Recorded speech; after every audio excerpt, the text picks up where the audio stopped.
desânimo, as terríveis lutas da vida. Eu agora aprofundei mais um pouco. O apóstolo Paulo, em 2 Coríntios 1,8, ele diz que nós, quando chegamos à Ásia, quase que da vida nos desesperamos. A luta foi tão grande, a adversidade foi tão grande, que o apóstolo Paulo entrou em desespero. E em 2 Coríntios, capítulo 7, agora ele chega na Europa, versículo 5, ele diz: e quando chegamos a Macedônia, não tivemos descanso algum. Por fora, combates; por dentro, temores. Deus, que consola o quê? Os abatidos, me enviou a Tito. Paulo ficou desanimado. Ele não viveu desanimado, mas ele ficou desanimado pelas terríveis lutas da vida. O que pode levar você ao desânimo? Questões biológicas, patológicas e químicas do organismo humano. Deixa eu te explicar uma coisa: existem dois tipos de depressão, o que nós chamamos de depressão exógena e depressão endógena. O que é isso, pastor? Depressão exógena são por fatores externos, isso é, perdas, injustiça, indecisões, podem levar uma pessoa a um quadro de depressão. Fatores internos, que a gente chama de depressão endógena, a química do corpo, a questão hormonal, as cargas elétricas do cérebro. Essas questões podem levar você a um quadro de desânimo. Não é diabo, não é Satanás, é o teu organismo. Agora escute o que eu vou dizer para você, e aqui é uma coisa importante. Foi Jesus que falou em Mateus capítulo 9, versículo 12, que os sãos não precisam de médico. Mas quem precisa de médico? Doentes. Vou contar um episódio da minha vida. Eu era evangelista, não era pastor de igreja, pagava milhões na televisão, vivia em alto níveis de estresse, tinha programas dublado em inglês para mais de 120 nações do mundo, programa em rede nacional do Brasil. O Brasil é a televisão mais cara do mundo para pastor. Na época que a televisão era poderosa, perdeu o poder pelas redes sociais. Eu vivia um estresse muito violento. E aí o que aconteceu? Eu comecei a perder sono, dormir pouco e acordar cansado. Então eu trabalhava igual um cão, pregando para lá e para cá, viajando para lá e para cá, e não conseguia dormir direito. E eu dormia, e dormia pouco, então já acordava cansado. Aí eu falei: sabe de uma coisa? Vou no meu amigo Dr. Fábio Damasceno, pastor psiquiatra. Marquei a consulta com ele e fui no consultório dele, aqui em Icaraí. Quando eu entrei no consultório dele, tinha uma senhora aguardando para ser atendida. Ela disse: pastor Silas Malafaia? Eu falei: sim. O que você está fazendo aqui? Quase que eu falei: vim comprar goiaba. Quase. Eu estava em alto nível de estresse. Quase. Mas me controlei. Eu falei: eu vim ser atendido pelo Dr. Fábio Damasceno. Passou 15, 20 minutos, entrou outra. Não! Não acredito! Pastor Silas Malafaia aqui? O que é que o senhor veio fazer aqui? Tomar suco de uva. Quase foi a minha vontade de responder. Eu disse: eu acho que é a mesma coisa que a senhora, ser atendido pelo Dr. Fábio Damasceno. E ele me atendeu, e eu falei da história. Ele disse: olha, eu vou te passar um remédio para uma semana, para estabilizar o teu sono. Não vou entrar aqui em detalhe, tem uma coisa chamada sono REM, que é o sono do descanso. Todo sono tem um ciclo do sono, e se você não passar pelo sono REM, você vai ficar cansado. Então eu vou te dar um remédio que vai estabilizar teu sono. No primeiro dia não vai acontecer nada, no segundo você vai sentir um pouquinho de sono, no terceiro vai sentir sono, no quarto você não vai querer levantar da cama, no quinto você vai querer dormir 2 dias, no sexto eu nem te falo, e no sétimo também. Mas não pare, com uma semana pare e suspeite o remédio. E aí eu fui para a receita do Dr. Fábio Damasceno. Exatamente o que ele falou para o dia que tomar remédio, não sentiu porcaria nenhuma. No circo, um pouquinho de sono. No terceiro dia, muito sono. Dormi 8 horas. No quarto dia, sono demais. Dormi 10. No quinto dia, levantei. Depois de 10 horas, querendo dormir mais umas 6. Mas tinha que levantar. No sexto dia, eu dormi 12 horas. No sétimo dia, eu dormi mais 9, mas só Deus sabe como é que foi aquele dia. Ele falou, não, tome mais um remédio. O que aconteceu? O ciclo do meu sono foi equilibrado, ficou tudo ok. Por que eu estou contando essa história? Porque tem crente que tem um preconceito de ir a um psicólogo ou um psiquiatra. Se é psiquiatra, pensa que é médico de maluco. Então eu não vou no psiquiatra, então eu vou te ensinar uma coisa importante da ciência. O psicólogo, ele só pode fazer psicoterapia. Ele não tem como dar terapia medicamentosa. E certos níveis de doenças emocionais e mentais, você tem que ter receita médica. Por exemplo, a esquizofrenia, que é uma doença terrível, ela pode ser controlada. E para ela ser controlada, só um médico psiquiatra, para poder passar remédio para controlar um estágio de esquizofrenia. Existem graus de depressão que não adianta só psicoterapia. Você tem que ter terapia medicamentosa. Então um médico tem que receitar. Foi Jesus que falou, potroca! Que cego não precisa de médico, mas doente.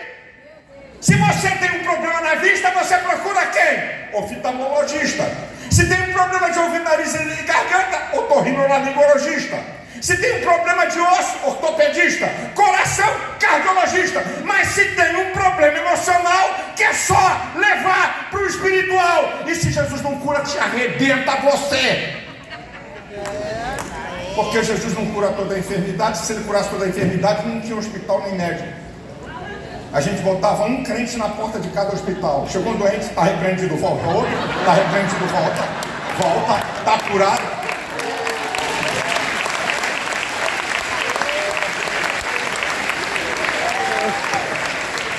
Não brinque. Se você tem algum problema, principalmente doenças que nós chamamos psicossomáticas, da mente, que produz no corpo, a maioria das doenças são essas, no soma, busque um médico.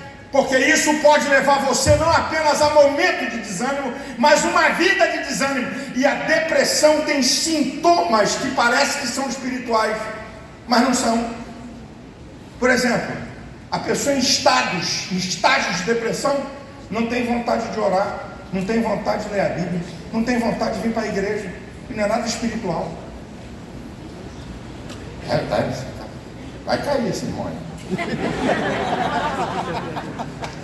Está abandonando a fé. Não, o jumento, desculpa a expressão, ele está doente. Isso pode levar você a um quadro total de desânimo. O que pode levar você a viver uma vida de desânimo? A ação de Satanás. Não, pastor, Satanás não, o diabo não vem não, porque o diabo sai de retro, capeta, eu te repreendo, o sangue de Jesus tem poder, está amarrado, é mesmo. Por que você acha que Paulo fala para a igreja, não para pecador? Efésios 4:27, não dê lugar ao diabo. Por que tu acha que Paulo diz em Efésios capítulo 6, a partir do versículo 10, no demais irmãos meus, fortalecei-vos no Senhor e na força do seu poder, revesti-vos de toda a armadura de Deus, para que possais resistir às astutas ciladas do diabo, porque não temos que lutar contra a carne nem o sangue, mas contra principados e potestades, e príncipe das trevas, e hostes espirituais da maldade nos lugares celestiais. Eu quero te chamar a atenção para isso aqui.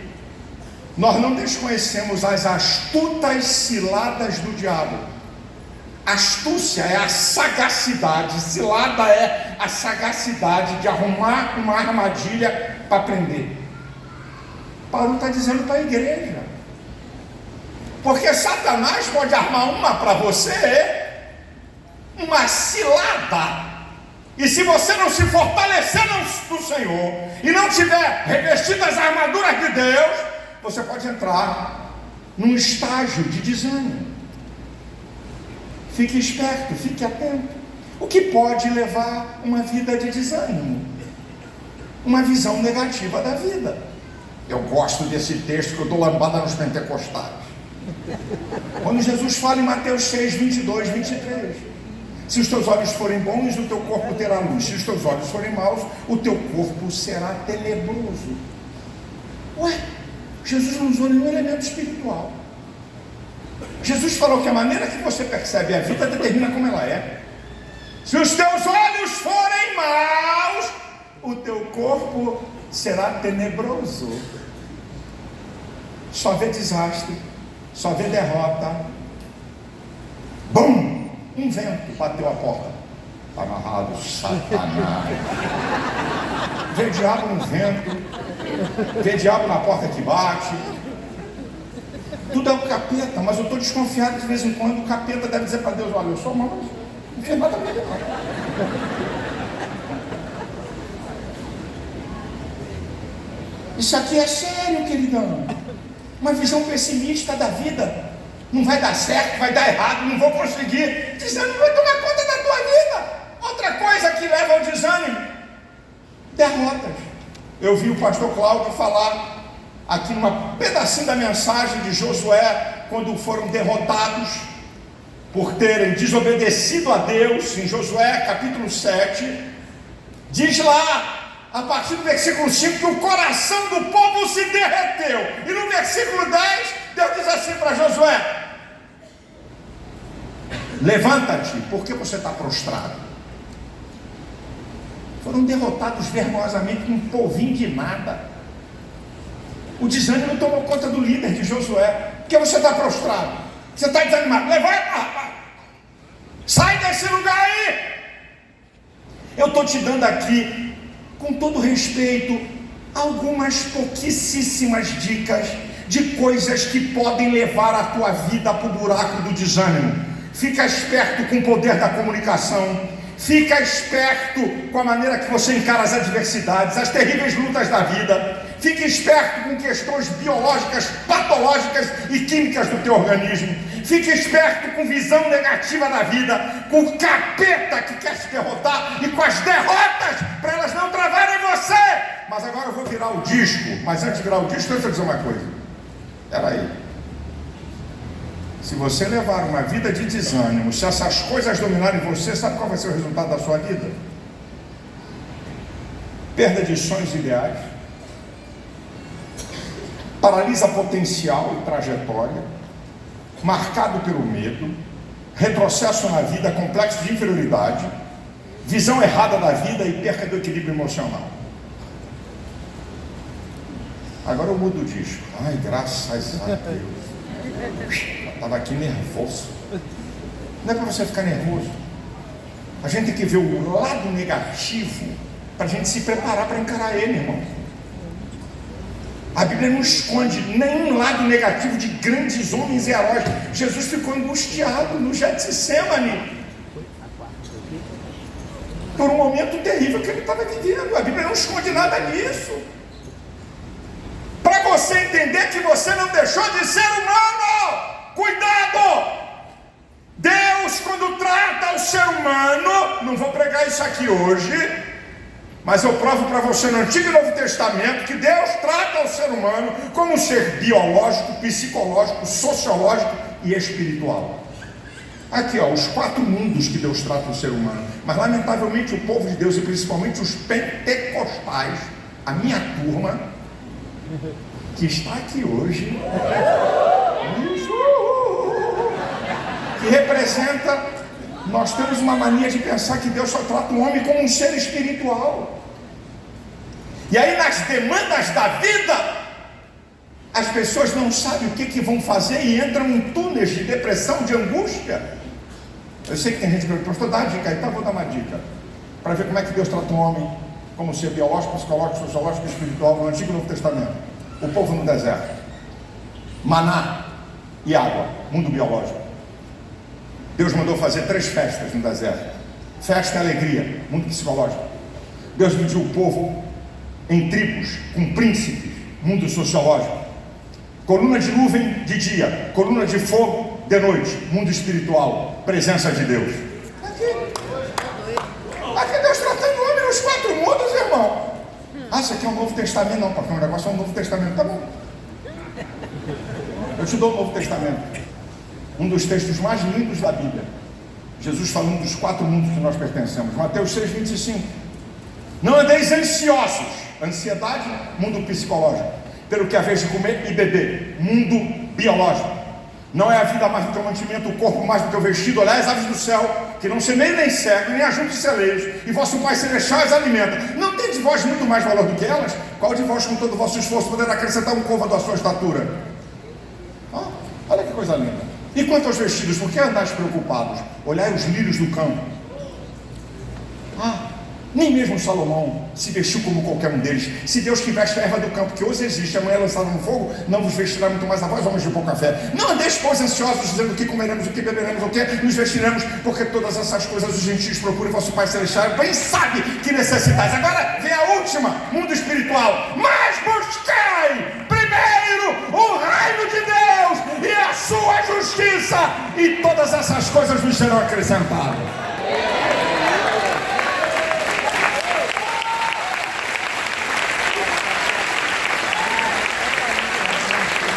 A questão é que Deus e Cristo dão prioridade ao mundo espiritual, mas não eliminam os outros mundos. E quando você prioriza o mundo de Deus, ele vai agir no mundo biológico, psicológico e sociológico. Mas vou virar o disco agora. Quem aqui quer ter uma vida de ânimo? Olha, se isso é ânimo, eu não quero ver você no desânimo. Eu vou perguntar de novo. Quem aqui quer ter uma vida de ânimo? Então eu vou pedir para vocês, isso é tática do pregador para você não dormir na mensagem. Eu vou pedir para você, de vez em quando eu vou baixar minha mão e eu quero que você diga ânimo! Só quando eu baixar minha mão aqui, ó, mais ou menos assim, ó. Ânimo! Mais uma vez! Ânimo! Algumas vezes eu vou fazer isso, então fica esperto.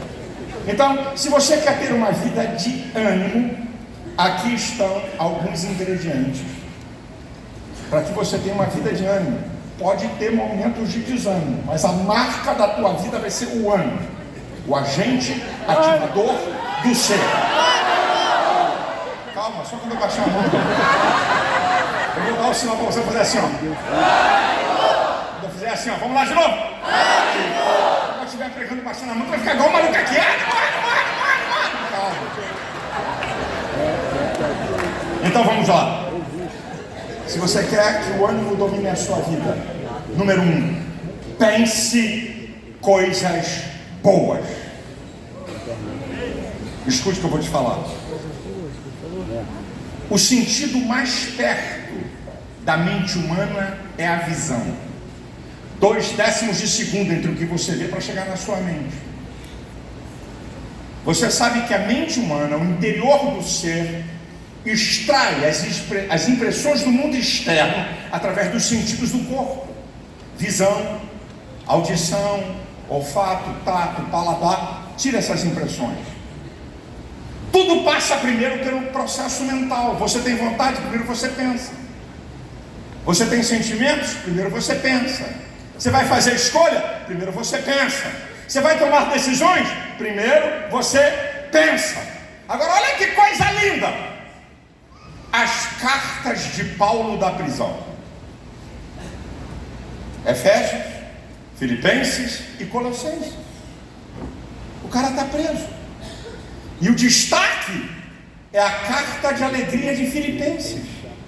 É uma carta que pulsa por energia, por ânimo, por alegria.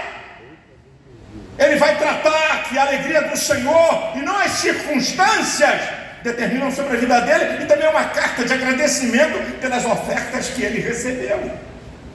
Agora, a síntese da carta, para você entender como é que um cara na prisão escreve uma carta de alegria. Era para ele estar com o estado emocional lá embaixo. O segredo está em Filipenses 4,8. Quanto ao mais, irmãos, tudo que é verdadeiro, tudo que é justo, tudo que é honesto, tudo que é puro, tudo que é amável, se há algum louvor, se há alguma virtude, nisto pensai. O que domina a tua mente, meu irmão? A A mente humana é o único agente de transformação. Se a tua mente está dominada por bobagem, por coisas negativas, o resultado é uma vida de desânimo, queridão. Pense coisas boas. Para pensar que você é servo do Deus vivo, filho do Deus vivo. Você tem um Deus, você tem um Pai, você é salvo por Cristo. Há um Deus que está com você. Pense coisas boas. Se você quer ter uma vida de ânimo, segundo lugar, se você quer ter uma vida de ânimo, tenha bons olhos. Preste atenção, ter bons olhos é ter uma visão otimista, realista e futurista. Nós estamos enganados, a gente pensa que ter bons olhos é ter uma visão utópica. O que é utopia? Sonhos irrealizáveis. Não. Ter bons olhos é você ter uma visão otimista, realista e futurista. Realista, para você não sair do que está acontecendo na tua vida. A coisa é desastre e você está dizendo que está em vitória? É aquela história que eu gosto de contar. Vê onde é que você se posiciona. Eu vou contar o mesmo episódio com 3 tipos de reações diferentes. Você encontra com o irmão, não é aqui de São Gonçalo não, é lá da Penha. Você encontra com o irmão, escute isso. A filha na prostituição, o filho nas drogas e a mulher internada em estado grave no hospital. Aí você encontra com o irmão que você conhece ele e diz: ô rapaz, como é que está o menino, a tua menina? E a tua esposa? Só vitória, aleluia. Deve estar doente mental. A mulher está internada no hospital, o filho está nas drogas, a filha na prostituição, só vitória. Isso é mentira. Vou passar para o segundo quadro. A mesma história. O filho está nas drogas, a filha na prostituição e a mulher em estado grave no hospital. Você passa pelo crente e diz: como é que está, rapaz, o menino? E a menina? E como é que está a tua esposa? Passa a regra e fecha a conta. Acabou tudo. O diabo arrebentou com tudo. Já era. Agora vamos para o terceiro. Mesmo episódio, a mesma coisa. Filho nas drogas, a filha na prostituição e a mulher em estado grave no hospital. Aí você cruza com o irmão: e rapaz, como é que está teu menino? E a tua menina? E a tua mulher? Irmão, eu estou atravessando um momento difícil. Eu vou falar aqui para o diabo escutar mais uma vez. A coisa não está fácil, mas eu creio que Deus vai agir, vai abrir a porta e vai me dar vitória. Gente, vida cristã não é de mentira não, não é de capa não. Seja otimista, mas entenda a realidade da tua vida. Hoje está difícil, mas amanhã a porta vai ser aberta.